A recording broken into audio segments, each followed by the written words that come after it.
be terribly good at mathematics. It'll be 3 points to Ecuador, and Netherlands will play against Senegal tomorrow. And there it is. And overall, there was quite a chasm between these two teams. Yeah, one in the first half. It was a poor second half. Dull.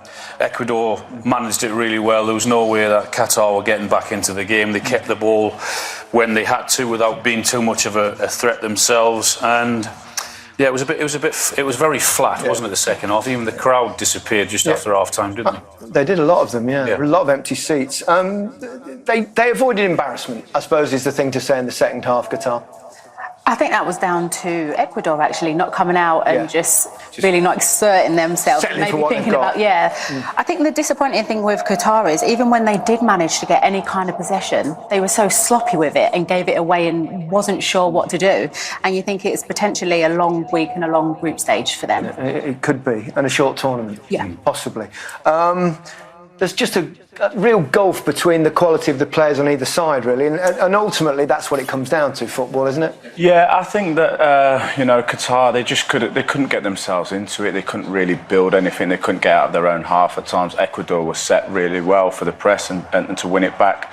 It kind of turned, especially second half, it turned into a bit of a training exercise for Ecuador. I think that it was wise the way they played it. They probably conserved some energy for the difficult games that they've got left in the group stage. But it was as Alan said, it was a flat second half. But Ecuador professionally got the job done. Yeah, let's run ourselves through the key moments in the game. And the first one, of course, came very early in the match, and it was we thought Ecuador had taken an early lead, and then we were kind of a little bit baffled by the madness that is VAR and the way it's used. Sort of the rest of the world, I think, didn't it? We were all trying to figure out what was going on because there was no information given at all. They've got to sort that to out, anyone. haven't they? Yeah, because it's an entertainment business, and it has to be the part that it comes from that header there, and it goes inside up the stadium and watching it home. And the people are the most important ones. The one in the stadium. Actually, the fans. Completely in the dark. There was nothing at all, and as I said, there was no information given. Okay, by the letter of the law, possibly. It was baffling, I think. Valencia, though, didn't have to wait too much longer for his first goal of the tournament, and it came from a penalty, and it was clear. Yeah, but originally from a transition, and Qatar, like we just spoke about, giving away possession, very sloppy. And this shows how Ecuador is so quick and direct between three passes and picking out the right pass here and a great run, and you're through on goal. And that was a common theme throughout the rest of the whole 90 minutes, hitting them through the middle. But like you said, blatant penalty, yes, no deliberations about that, and so calmly taken. Very calmly taken, wasn't it? Especially considering what had happened to him before. Did you see that line training?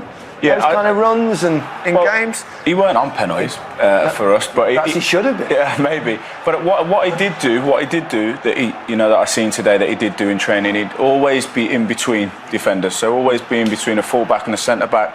Always be in between the two centre backs. He did it the whole 90 minutes today, and it's very clever forward play. And it's difficult as a centre back when you always got to check to see where the striker is. He was never marked today.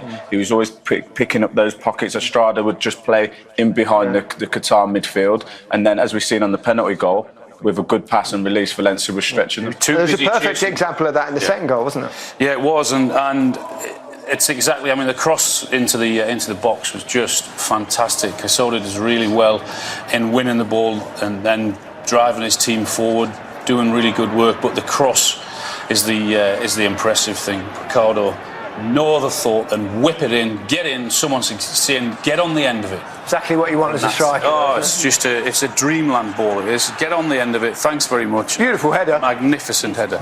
They're the crosses that you work on as a full-back or a winger as well. Sometimes you don't even have to look. You know what area with pace you're going to put it in, and hoping, like you guys said, the striker's going to be there to get on the end of it. So many wingers that don't do that, Alex. I can tell you, they have a touch and they cut back. It drives you mad, doesn't it, Al? Yeah. Why do you think I've got no hair, Gary? Yeah. Post-match, I mean, he doesn't look overly concerned, but he did hobble off. I mean, that's got to be somewhat disconcerting, don't you think, for I think Ecuador? It would be a concern, but I think they was in such a comfortable position that any kind of risk they would have took him off today anyway. And they do have a few days now to manage whatever the problem might be. But I think on the basis of today, they're a very good team, very strong team. But playing against Senegal and Netherlands, they're going to need him at full fitness to do what he did today. That'll be a different proposition, Alex. Oh, they absolutely will. Their movement off the ball, how quickly they move it. It's about being organised, but they're going to be good games to watch. Yeah, certainly are. What gave them apart from obviously better footballers, what gave them the edge? When you're playing against poor opposition, and that's what Qatar were this evening, you've got to move the ball quickly, including when you win the ball back off them or when it's a poor pass of them. Your first thought has to be, can I play that ball quickly? And that's what Ecuador did. Break the lines. Pass it forward, there you go. And all of a sudden, you're in behind, because the turnover of possession is really key, and moving it really quickly. And players of this opposition, they can't deal with that if you do it as quick as what Ecuador did tonight. And that caused a lot of the problems for Qatar when they did that. You've got to have willing runners in behind. You've got to have someone or people who are good on the ball and can pass like that. He spots the space straight away. There you go. That's what I meant. The turnover of possession straight away. First thought forward into them, into the back five as it were. And yeah, that's what won them a game essentially. Sure, all those clips that you're just talking about there, Al, and what we've just shown.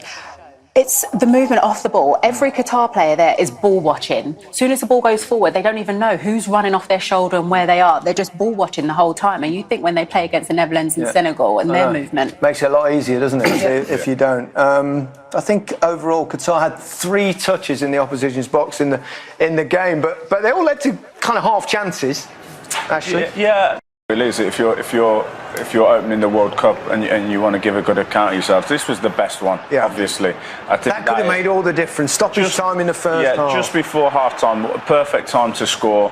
And it's just a little bit of technique, I think. There, a little bit of panic in front of goal, but they did try this diagonal ball a lot, which didn't come off. But I think 3 touches. That's actually not a bad effort, to be honest. From that distance, he's just outside the post. But even in the build-up at times, it was just so sloppy. They would manage to get into the middle third, and nothing would come of it. That's actually a good ball and a half decent chance, but it wasn't. They didn't do nearly enough to win a game of football at this level.